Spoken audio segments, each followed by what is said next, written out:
Magandang hapon po sa inyong lahat. Mga kapatid, tayo po ay nakikiramay sa pamilya ng kasamahan naming vlogger. At yan po ay BBM vlogger na pinatay sa Davao. At sa loob ng bus. At alam po naman natin na ipinagtatanggol niya si BBM. Sa pagkakataong ito po, tayo ay mananawagan kay Presidente BBM, Presidente Bongbong Marcos. Hello sir, magandang hapon. Sa pagkakataon po na ito, na nagbigay na naman ng sample sa mga pagpatay, sa mga kritiko, ang tila baga maituturing natin na siguro nga kalaban mo. Kasi hindi naman papatayin ang iyong kakampi, di ba? Ng kapwa kakampi. Ng kapwa BBM. Hindi sila papatay ng kapwa BBM. Ako po, bilang non-partisan, ako po, bilang mas vlogger or masang vlogger ng masa, wala po akong kinikilingan eh. Pulahan, dilawan, berdehan, rosas. Pagdating sa kabutihan po, kakampi ako. Pero pagdating sa kasamaan, kalaban din ako. Ako po'y nananawagan sa'yo, Mr. President, ng proteksyon para sa mga inosenteng nakikipaglaban para sa bayan. Para sa mga inosenteng walang kalaban-laban na nagtatanggol sa tama at kumakalaban sa mali. Mga kapatid, tayo po ay hindi manhid para hindi natin makita, malaman, marinig ang mga nangyayari sa ating paligid.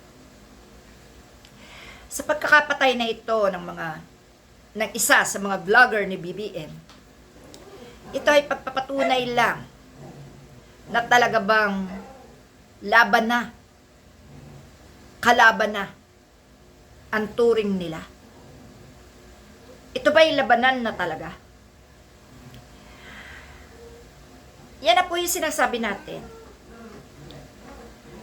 na palaging nagbibigay ng sample ang mga taong gahaman sa kapangyarihan, na ayaw nila na meron silang nakakalaban. Hindi po nakakapagtaka kung nagawa ito noon kay Senador Ninoy Aquino na naging kritiko ng mga kasamahan niyang nakaupo sa gobyerno. Ngayon po ay may sarili ding kritiko si Marcos at yan ay kasamahan niya din sa gobyerno. Anhin ko pa ang mga rosas dahil wala namang nakaupong rosas kundi isa lang, si Senadora Riza Hontiveros lang.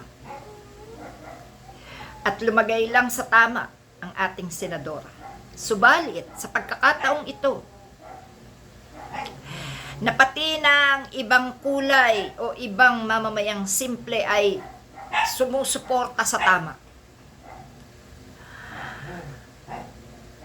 Hindi man po natin aminin na tayo ay sumusuporta sa mga tamang ginagawa ni Marcos. Yan po ay nakikita kasi natin. Subalit may mga pagkakamali pa rin. Sawayin mo si may pagkakataon pa rin po na Nagkakamali din si Marcos at may pagkukulang. Ang payo ko po sa inyo na mga loyalista is okay lang po maging loyalista kayo. Huwag lang po ninyong gawin ang sarili nyo na talagang namamanatiko kayo. Huwag po maging panatiko. Ilagay lang po natin sa gitna ang ating sarili. Walang anumang bahid ng kulay ang ating pagtuligsa sa mga mali. Walang bahid ng anumang kulay ang pagsuporta sa tama.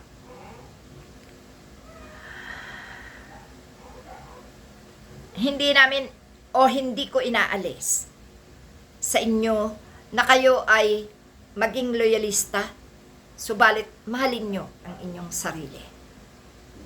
Sa tama lang tayo, mga kapatid. Huwag tayong lulugar sa mali, sapagkat ano man ang mangyayari sa ating buhay, tayo ay nasa tama. Hindi katutuwaan ng isang nilalang ang pagkamatay ng isang tao na lumugar sa mali. Kaya ang masasabi ko, mga kapatid, kayo mismo na mga loyalista kay Marcos, manawagan kayo ng proteksyon para sa bayan, para sa mamamayan, hindi lang para sa inyong sarili. Ako man ay nananawagan, hindi para sa aking sarili, bagkus para sa lahat, lalong-lalo na sa inyo, na ang inyong mga leader ay meron ng pagbabanta na naririnig ng bayan.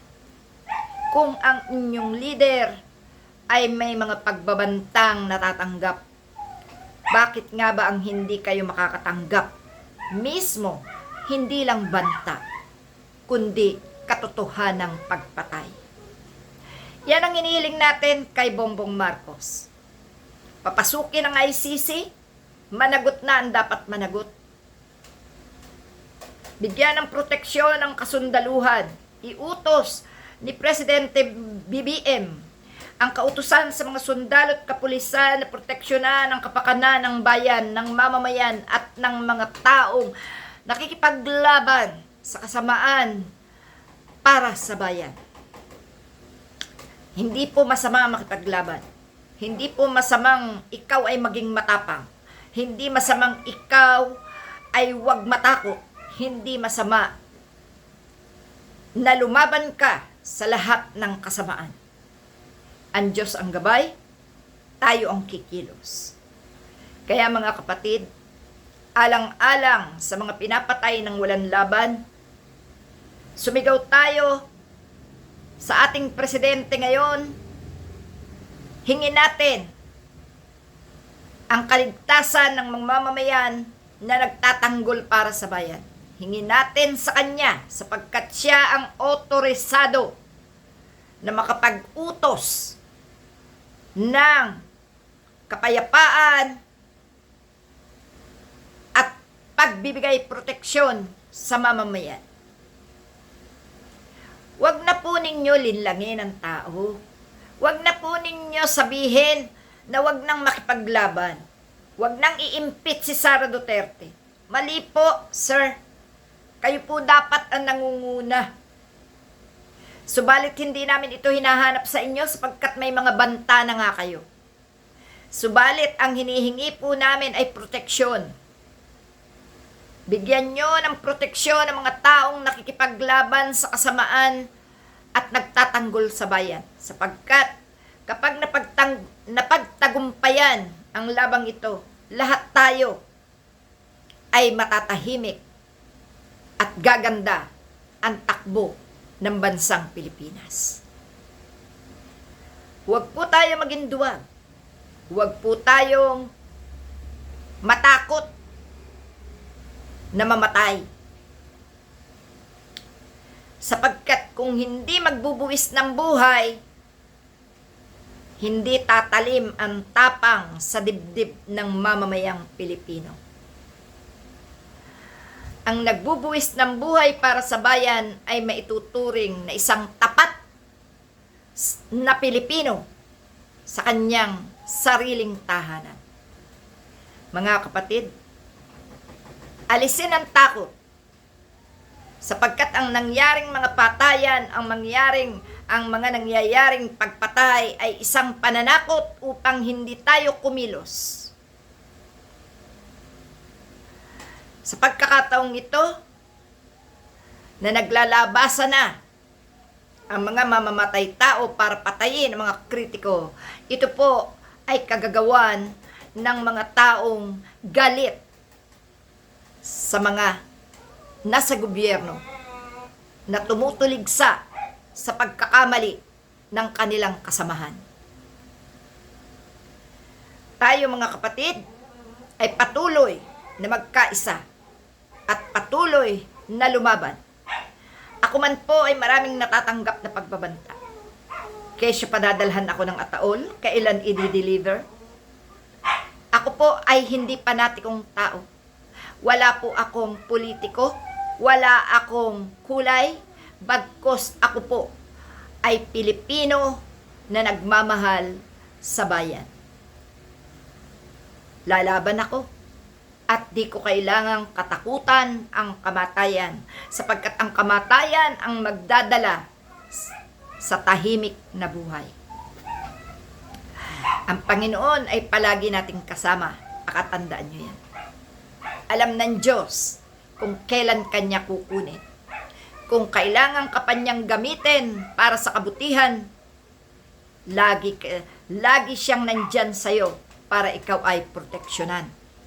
Subalit, dapat ang gobyerno, dapat ang presidente, dapat ang mga nakaupo ay magbigay din ng proteksyon para sa kanilang nasasakupan. Maraming salamat mga kapatid. Hanggang dito na lang po muna. Nakikiramay po tayo sa ating kapatid na vlogger. At yan po ay palatandaan lang o example lang sa mga banta na ating natatanggap. Kung kaya't maging listo, maging matapang, maging handa, at higit sa lahat, magtiwala sa Diyos. Dahil ang tiwala sa Diyos, ang malaking sandata mo at proteksyon mo sa iyong buhay. Salamat mga kapatid. Magandang hapon po.